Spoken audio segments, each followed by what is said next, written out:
You know, when my wife and I encounter a challenge or a trial, or we have to overcome that, we actually grow stronger from that. It's a common assumption that it's a good gauge of someone's marital strength and how well they can overcome trials in their marriage. Yeah, but new research just published in the Scientific American Mind magazine turns that conventional wisdom pretty much upside down. It seems to indicate that just the opposite is an even better indicator of the strength of relationships. Studio 5 relationship coach Matt Townsend has been looking into the findings. What exactly does the article say? You know, I didn't read it.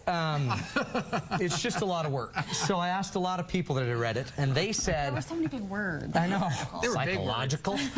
You know what? It's actually pretty fascinating news. And the one thing we got to get clear, it comes from the field of positive psychology, which is a completely different field than the field of psychology. Okay, It sounds weird. But positive psychologists, what they do is they go find people that feel healthy, that feel like their relationships are strong, and then they ask those people, what are you doing that others aren't doing? So instead of studying abnormal psychology or relationships that are struggling, they're studying people that are healthy and strong and trying to determine what they do that's different. Is that a better approach, you think? Totally different approach. That's my entire coaching philosophy is around, it's 10 times better to know what we need to do than where we're broken. So you like that approach? So instead of studying everything that's broken, all of our negativity, everything that doesn't work, so we can master what's broken, why don't we just study what we need to do and figure out a lot of ways to do what we need to do. So that's what this whole article is about. Positivity is the deal. And don't misinterpret. It's not just about be positive. It's about healthy couples do something with positive experiences that unhealthy couples don't do. Okay. That's what we're going to talk about. 3 points about the article that I wanted to get up front. Then we're going to give you a bunch of tools after, okay? Point number 1. The first point is simply this. Psychologists have found that thriving couples accentuate the positive in life more than those couples that are languishing or are struggling do. Meaning, healthy couples actually identify and focus and build up the positive experiences of life. They don't. Now, that's different than unhappy or languishing, depressed, negative people do. They don't even notice the positive experiences. Positive couples actually accentuate and push more on the positives of life. They enjoy the positives of life. They probably are talking about the positives of life. They're thanking each other for the positives of life. They're focusing on the positivity of an experience. And it's not just coasting along through happy times, but they actually call attention to it and say, here's something positive. Shine a big light on it. Wow. And you know what? When you start shining a big light on what's working, amazingly, it creates more things that work. So it's a conscious effort in those couples' relationships. And some of it is just natural. That's just how they work. And everyone out there, there's somebody on the couch right now eating Cheetos saying, whatever, I hate that guy. But when it comes down to it, it's not just about positivity. It's about actually choosing, making a choice to accentuate what's working. Find out what's working. Point number 2, and this is a really important part of the study. The second point was simply this. How couples handle the good news may be even more important to their relationship than their ability to support each other under difficult circumstances. How they handle the good news. Traditional marriage therapy and marital satisfaction research has been about how do we deal with the most difficult parts of a relationship, like conflict resolution. So what ends up happening is, as therapists and coaches, and we're helping relationships, we're always focusing on the part of the relationship that's bleeding. And all of the identity is about, if we could just fix and stop them from bleeding, then life will be better. This research is showing that's not necessarily the case. They're finding out by the healthiest people aren't even worried about the bleeding part as much as enhancing the feeding part. Don't worry so much about the bleeding, the worst 10% of your marriage. That does create negativity. But the other 90% can be very important if you are focusing on it. Is the idea that if you're focusing on the feeding, the bleeding becomes less painful? It becomes less painful. It also gives you, if you fed really well, you have the energy, the strength, the ability, the force to kind of push through the bleeding side. Think about it. If you're emaciated and then you're bleeding, big problem. Got it? And I would imagine, that I'm here for you, trying to make it simple. The feeding, or those opportunities happen more often than the bleeding, because we probably have more positive times than we have the hard times, even though we dwell more on the bleeding, right? That's the third key to the research. The third key to the research basically says, overall, members of happy couples also individually experience a higher ratio of upbeat emotions compared to negative ones than the people who are in unsuccessful pairings. Okay, let's simplify that. Research shows the average couple has 3 positives to every negative experience.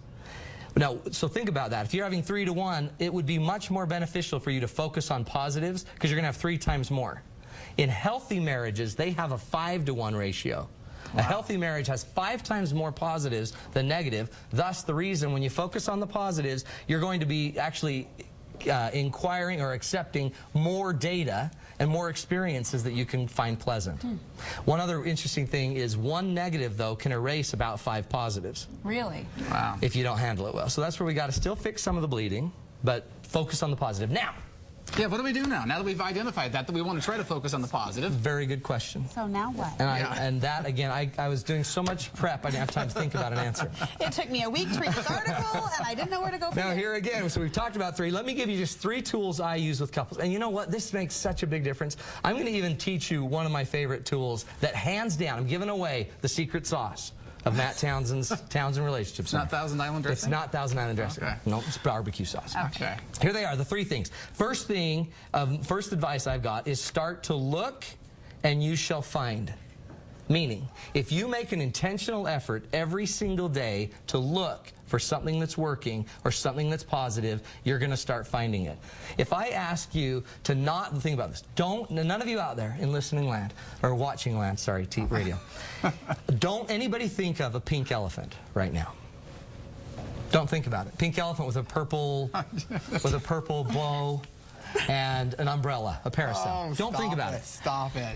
If I tell you not what to do or what not to do, you're immediately going to do it. Yeah. So if we're talking about what's not working, you're immediately going to start accentuating it. If I spent 10 years with you talking about red Ford trucks, you'd start noticing them everywhere. If we start looking in our relationships and seeking what's working, we're going to find stuff. So a challenge today is identify 3 things your partner does for you today that really fed you. Now, the cynics out there saying, I can't think of any. Look, and you shall find. It could be anything. It could be something just simple. But if you're looking, you're going to find. Now, the second one is an important one. I'm going to give you a tool to help you look, too. The second one is when you see it, state it. State what you see as positive. State it. To Research. your partner? Or to whoever. If you see someone's doing a great job at the front desk, say, you know what, you're doing such a great job. I get so many people telling me how great you are. And now why? Why would stating it be so important? Does it reaffirm it to yourself? To you. And to them. And to both them. of How many times have you gone through life hoping someone would compliment you or just notice? And they're noticing, but they don't say anything. Stating it. Now, one of the things in the research shows gratitude. People that are grateful and people that hear gratitude, it actually accentuates the emotion of the experience. So being grateful makes you feel more grateful. And one great key, you have this T chart that you're going to make available for people here, right? It's my favorite tool. Now, I'm giving it away. It's a chart. Now, we call it a T chart because it's in the shape of a T. Very good. Okay. Stayed up all night long thinking of that one. I was going to do a Q chart, but they're hard to do. What do we do with this T chart? In the T chart, we just put our names on it. My name, my wife's name, Matt, Marty. I felt loved when you. And then every single day, put this on your mirror and write down 3 things that your partner did that made you feel loved that day. Then she writes down 3 things a day. And then at the end of the night, you talk about it. These were 3 things you did for me that made me feel loved today. Then we try to find different examples all day long. Week by week, you start aggregating 21 entries a week. Times 2, that's 42 things a week that you both are doing well. Times 4 weeks, it's 160 whatever. Times 12 months. And what I found is eventually it just overwhelms your ability to negatively interpret. The power of the positive. Power of the positive. And this is on the website. And let me give you the web address, because a lot of people around here don't think I know that. We're ready. But it is studio5.ksl.com. Oh, you're how good. did he do? You're good. Yes, but here's the deal too. You got to get it fast because it's only going to be up one day. Okay. I don't want everyone to steal my tea. Okay. All right. And the other thing, date nights. So date night, September 12th. You got to come to our date night, 7 to 9 o'clock. Bring your partner. Tons of fun. We laugh. We cry. It's better than cats. You can sign up at 801-747-2121. You're great, Matt. Thanks, so guys. much. Appreciate you.